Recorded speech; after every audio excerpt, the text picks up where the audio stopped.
unprecedented tragedy, an unprecedented crisis, and one that is incomparable. We continue to sweep the mound with our canines, using all of the technology available to us and machinery to lift the debris. They're going to keep having high hopes until the moment we cannot work anymore. I want to hug my mom and be reunited. It's the worst nightmare of my life. My grandmother, she definitely was a very powerful soul. And if she's underneath that rubble alive, it'll be a miracle of the ages. You're watching CBS 12 News This Morning. Families of those in the Champlain Tower South not giving up hopes this morning of seeing their loved ones again. Good morning, I'm Matt Lincoln. And I'm Ashley Glass. Right now, search and rescue crews are entering their 5th day looking for signs of life beneath all of that rubble in Surfside. As of this morning, we know 9 people are dead. 134 people are accounted for. They're safe. 152 people are still missing. These numbers are very fluid as we keep getting more updates in. And police have identified 4 more victims, 88-year-old Leon Alikovich and his wife, 74-year-old Christina Beatriz Elvira, and also 26-year-old Luis Bermudez and his mother, 46-year-old Ana Ortiz. Families visited the site of the 12-story condo collapse over the weekend. Several groups were bussed in, hoping to feel somewhat closer to all of those people still missing. We saw these families praying and watching the rescue efforts. This morning, CBS 12 News has live team coverage from voluntary evacuations in the sister building, the Champlain Towers North, to a report that the South building had major structural damages years before the collapse. But we want to start with our Terry Hornstein live in Surfside. She's been out there for days now following this search. Terry, what do we know about the rescue efforts this morning?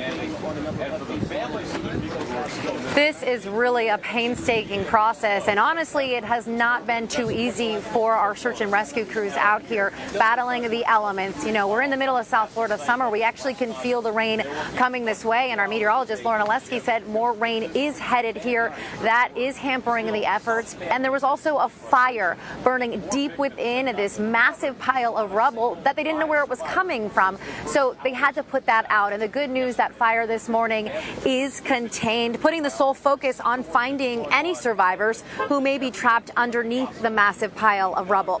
Over the weekend, cranes were brought in to help move some of the bigger pieces of that debris. Miami-Dade fire rescue crews built a trench to help get underneath the rubble to see if they could find anyone alive. And it's a pretty big trench. That trench is 125 feet long, 20 feet wide, and 40 feet deep. And this really is an international effort here in Miami-Dade County. Search and rescue teams from Mexico and Israel are on site helping, the families hoping and praying these efforts pay off. We saw it before, 1,000 miles from here. 10 years ago, I found a man in the same place alive in Haiti. In 2010, we saved him. It's hard to digest. I think if there was one person who would be amazing, like they would inspire hope, I know that they're doing everything in their power. I know my mom is a fighter. I know she loves us. I know she doesn't want to give up. You have to feel for these families out here just watching and waiting. And, you know, we did ask the officials here how they're keeping those search and rescue crews safe, because it's a dangerous situation as well. We know the first few days there was even debris falling on them, and they said engineers are out here as well with the crews every day, making sure that trench doesn't fall in and trying their hardest to make sure our search and rescue crews are able to do their jobs. An extremely difficult line to walk there. Terry, you've been out there since Friday, right after this building came down, talking to family and friends. What's the mood like out there this morning? You know, Ashley, these families have been out here wandering the streets back and forth, just waiting near the site for any news. Really, they don't know what to do. All they can do is wait. They want answers. They're in agony, just hoping at the same time. They have that glimmer of hope because search and rescue crews have had that hope, as well as the mayor of Miami-Dade County. She says she's still hopeful they could pull people out of this rubble alive. Yeah, but Terry, they have not pulled someone out alive since Thursday. Also this morning, we are learning about a report from 2018. It's finding a major structural damage in that condo building. Sam Kerrigan joins us from the live desk now with the very latest on this report. Sam, what's in it? Well, Matt, Ashley, this is raising so many questions now, specifically about the building's structural problems. That report from nearly 3 years ago said the condo building had major damage, including abundant cracking in concrete columns, beams, and walls in the building's parking garage. It also found major structural damage to a concrete slab, which you can see pictures of right here, caused by failed waterproofing. Nowhere, though, did the report warn those issues could lead to a collapse. What the report did say is that it would be extremely expensive to fix these issues. Condo owners were told it would cost at least $9 million for major repairs to the building. But a lawyer for the Condo Association confirmed to CBS News a month after this report was released, a city building official told residents the condo building appeared to be in very good shape. Now, city officials are focused on preventing another tragedy. Once we understand, I am guaranteeing you legislation will be taking place so this will never happen again. Officials say it could take months now before we know the cause or even series of causes that brought down this building. So concerning, even years ago with this very building. The issues were already popping up years ago. Time is of the essence, though, here to find out what went wrong. There's not only concerns about the building that collapsed, but its sister building. People who live in the nearby Champlain Towers North are now under a voluntary evacuation. CBS 12 News reporter Kara Duffy continues our live team coverage from the scene in Surfside. Kara, what's the latest on this, and are most people choosing to leave that sister building?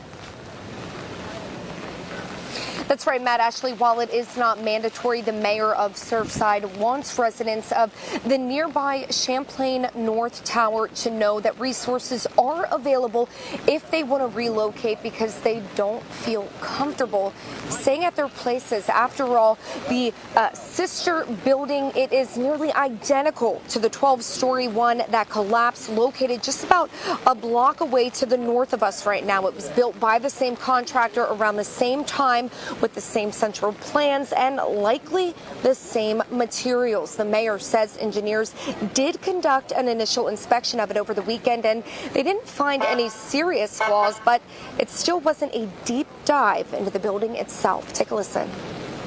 We've gone ahead and advised the condominium association that should they feel uncomfortable staying in that building, given the circumstances, that we have alternatives for them.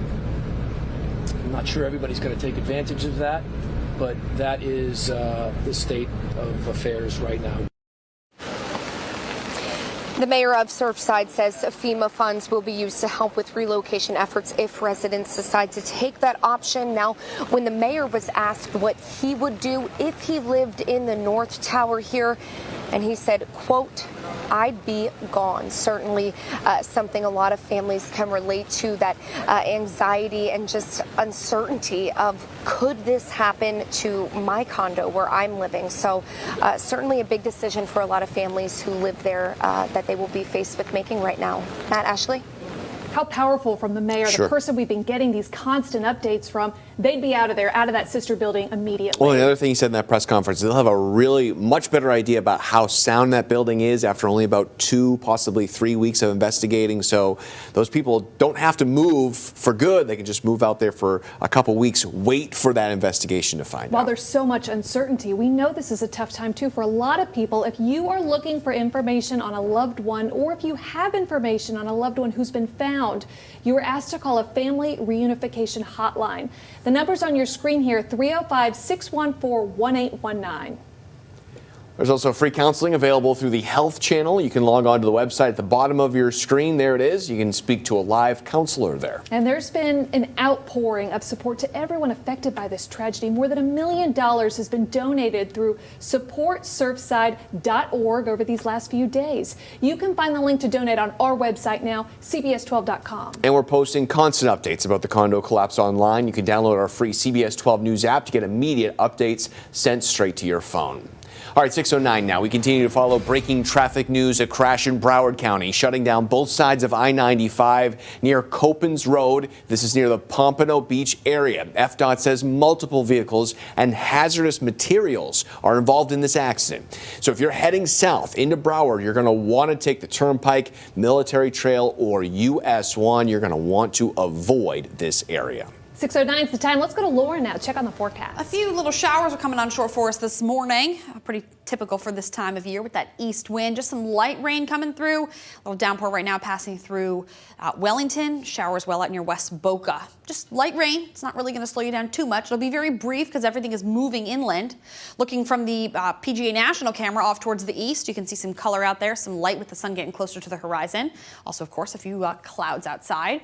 Those showers continue coming onshore for us through the morning. They'll be very small and very brief. Into the afternoon, that's going to lead to a few downpours further inland, closer to Lake Okeechobee, anywhere mostly west of the Turnpike. But tomorrow, we actually see a little bit of a bump in the moisture content outside. So that's going to mean a better chance for some rainfall. The coverage of the shower activity, it's going to be a little bit more widespread, not necessarily an endless rain day, but we're going to notice a little more shower activity, maybe similar to the pattern of last week. Skies will remain partly to mostly cloudy through those few days with that elevated moisture content as well. Our highs for today, right around the upper 80s. A couple inland spots might hit the 90-degree mark. It's certainly going to feel a lot hotter outside. With the humidity, we'll easily be feeling like we're in the mid-90s.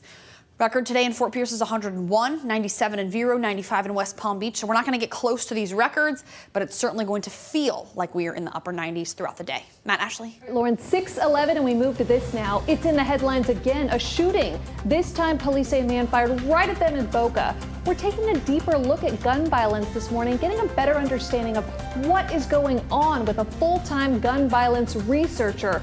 We're bringing you that special report in 5 minutes. Plus, Florida law enforcement headed for Texas today.